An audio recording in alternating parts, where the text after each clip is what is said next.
Putain, ça y est, 6 ans que j'entends ça. Slipknot sort enfin un nouvel album. Alors on s'accroche à son slip et on va voir ce que ça donne le Slipknot de 2014. Pour aborder cette chronique comme il faut, commençons d'abord par situer cet album dans son contexte. Premier album depuis All Hope Is Gone, sorti en 2008 et surtout depuis la mort de leur bassiste en 2010, ce Grey Chapter est sans doute la sortie la plus attendue de 2014. D'abord par les fans, qui auront enfin de nouveaux morceaux à se mettre sous les dents, puis par les curieux, pour voir dans quelle direction part le groupe, et puis surtout pour les détracteurs, qui pourront enfin se mettre à nouveau à baver à loisir sur le groupe.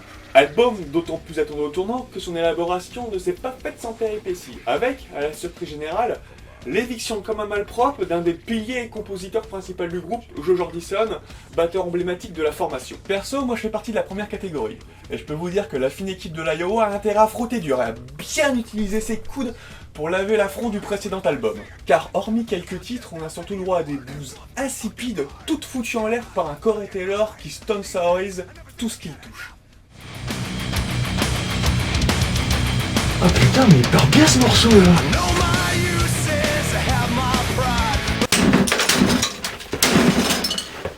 Putain, mais ils sont malades de faire ça là, sans prévenir. Bon allez, je vais leur laisser une seconde chance quand même. Moi, Snuff, comme dans Snuff Movie. Ce morceau doit être d'une violence stupéfiante.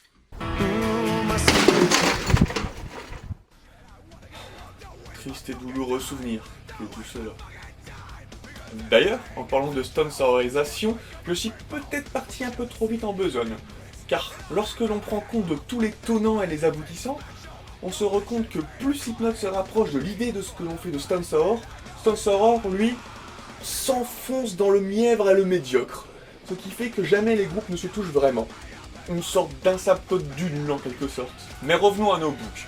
Slipknot, conscient que son album était un poil attendu, a décidé de faire monter la sauce petit à petit. Et ça avait plutôt bien commencé avec pour premier morceau un The Negative One pas piqué des hannetons, qui même s'il ne respirait pas vraiment la spontanéité, mais plutôt l'envie de le faire comme avant sans la rage de l'époque, défonçait un peu quand même sa race. Malheureusement, le premier single, The Devil in I, était tout moyen, comme un bulletin de lycéen, et faisait retomber toute l'excitation comme un soufflet raté. Jusqu'au clip qui releva tout le niveau d'un coup, et faisait presque envie d'aimer le morceau à force d'écoute. Faut dire que tout est parfait dans ce clip. L'ambiance, les symboliques de partout, en particulier le bizutage des nouveaux membres et l'autodestruction de l'ancien Slipknot pour enfin aller de l'avant. Seul petit ombre au tableau, l'espèce de nouveau masque de Corey Taylor. Oh, j'ai compris. Qu'est-ce que vous avez compris? C'était Fantomas. Bon, trêve de plaisanterie, qu'est-ce que donne ce nouvel album concrètement?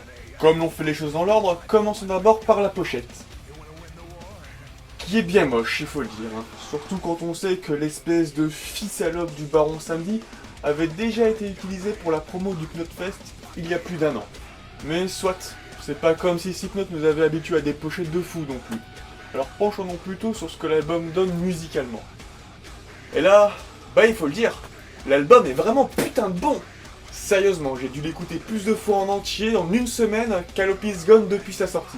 Faut dire, ils avaient pas intérêt à se louper sur ce coup, car en plus du contexte que je vous ai expliqué au début, cet album est un hommage au défunt bassiste Paul Gray. Du coup, lorsque l'on part sur ce genre d'entreprise, on évite clairement de se foirer. Œuvre hommage donc, qui retranscrit toutes les émotions qu'a traversé le groupe depuis cette tragédie, et cela se ressent tant dans les paroles bien sûr, mais surtout dans la musique, qui passe par tous les états possibles. Le recueillement, la tristesse, mais surtout la colère. Et ça commence avec le titre 19, très volume free dans l'esprit, car prenons le meilleur de Prélude 3.0 et de Danger Keep Away pour en faire un morceau lancinant, sorte de marche funèbre lente et prenante aux tripes.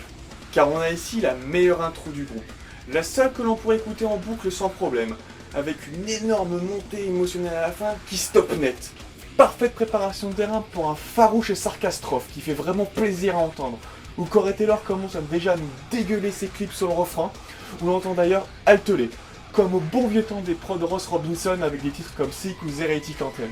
AOV pour la suite, très machinette pose The Blackening dans l'esprit, avec passage taqué derrière la nuque qui alterne avec des refrains un peu plus mielleux. Et c'est là que ça devient intéressant, car ici, tous les passages mélodiques de l'album sont plutôt cool et arrivent bien à faire passer leurs émotions. Déjà, il n'y a pas de morceaux acoustiques, et ça, c'est un putain de bon point. D'ailleurs, même les ballades ne le sont pas vraiment, car elles arrivent toujours à partir en cacahuète vers la fin, en plus du fait qu'elles contiennent tous un passage vraiment intéressant, comme le riff sur le refrain de Kill Pop. Même The Devil in I s'est révélé être un très bon titre à force d'écoute, surtout grâce à son pont bien vénère.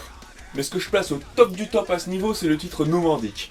Sorte de nouveau Malplague avec son refrain imparable. C'est simple, au bout de 2 écoutes, j'étais déjà en train de me siffloter. En dodelinant des fesses. Dans la rue, en allant en cours. À Roubaix. Mais on va pas se mentir, hein, savoir que les passages mélodiques ne sont pas nuls à chier comme sur All Is Gone, c'est toujours bon à prendre. Mais la vraie question est-ce que Slipknot s'est réellement refait pousser des couilles? Parce que bon, avec les 2 premiers titres, on pourrait penser que oui. Mais comme chacun sait, les premiers titres d'un album de Slipknot sont faits pour être violents. Donc la véritable interrogation est, qu'en est-il du reste de l'album? Est-ce que c'est toujours le cas? Eh bien la réponse est oui, putain de oui. Ici on a un vrai retour à un Slipknot brutal, car ici les crotteux de l'Iowa nous servent quelques titres prompts à botter des culs assez forts pour faire des étincelles. Outre The Negative One, que l'on connaît déjà, on retrouve le puissant Leech, Skeptic, avec son refrain hyper dansant qui fait référence directe à Paul Gray et son agressive deuxième partie. Mais surtout, il y a Custer, qui rappelle les grandes heures du groupe, et qui risque de foutre un sacré bordel s'il est joué en concert, avec son refrain qui est fait pour être scandé par la foule. Et c'est putain de ça qu'on veut quand on écoute du Slipknot. Quelques mots sur la prod maintenant. Si elle paraît un peu déconcertante au premier abord, avec un manque de patates sur les riffs et une batterie qui paraît un petit peu fade. D'un autre côté, on perçoit véritablement tous les éléments. Les samples ainsi que les scratchs sont merveilleusement mis en avant, et les percus se détachent bien de la batterie, afin d'être parfaitement perceptibles. D'ailleurs, j'espère que vous aimez ce son. Car on dirait que Sean a mis un point d'honneur à taper sur son fût de bière à tous les morceaux, comme ça. Hop hop, un refrain, la musique s'énerve, il y a une grosse montée, il n'y a rien qui peut amener ce genre de choses dans un morceau, on s'en fout, comme ça, à tout à trac, pour le plaisir. L'album se termine par le titre If When Is What You Want. Morceau plus aérien qui clôture à merveille la grosseur que dure l'album. Et ce que l'on peut remarquer, c'est qu'ici, contrairement aux 2 précédents albums, chaque titre est intéressant. Et du coup, malgré sa durée, on ne sombre jamais dans l'ennui à cause de morceaux qui ne servent à rien, comme ça pouvait être le cas sur Volume 3 ou encore All Is Gone. Par exemple, qui peut me dire comme ça, à brûle pour point, à quoi ressemble le titre Welcome ou encore The Butcher's Hook? Personne? Hein? On est d'accord. Bien entendu, l'album n'est pas exempt de défauts. Le plus important étant l'absence de titres réellement malsains, qui est pourtant l'une des marques de fabrique de la musique de Slipknot. Or, hormis 19 et Be Prepared for Hell, on n'a pas grand chose à se mettre sous la dent. Et lorsque l'on sait que ces 2 morceaux sont des intros, ça fait un peu pauvre. Heureusement, le titre The Burden, disponible dans l'édition limitée, pallie un peu à cette absence. Mais c'est pas encore mirobolant. L'autre défaut, plus anecdotique, ce sont les débuts de morceaux tout mongols, comme sur Skeptic ou encore Custer. Bon, même si moi ça me fait marrer le début de Custer avec son tududa, da. Je trouve quand même que ça casse l'unité qu'on devrait retrouver sur un album de Slipknot. Mais bon, là, j'encule un peu les bouches. En conclusion, Slipknot nous sort ici un excellent album. Bon, on n'arrive pas au niveau des 2 premiers, mais faut dire c'est normal, ceux-ci sont intouchables. Par contre, on est bien au-dessus d'All Is Gone, et limite aussi au-dessus de Volume 3.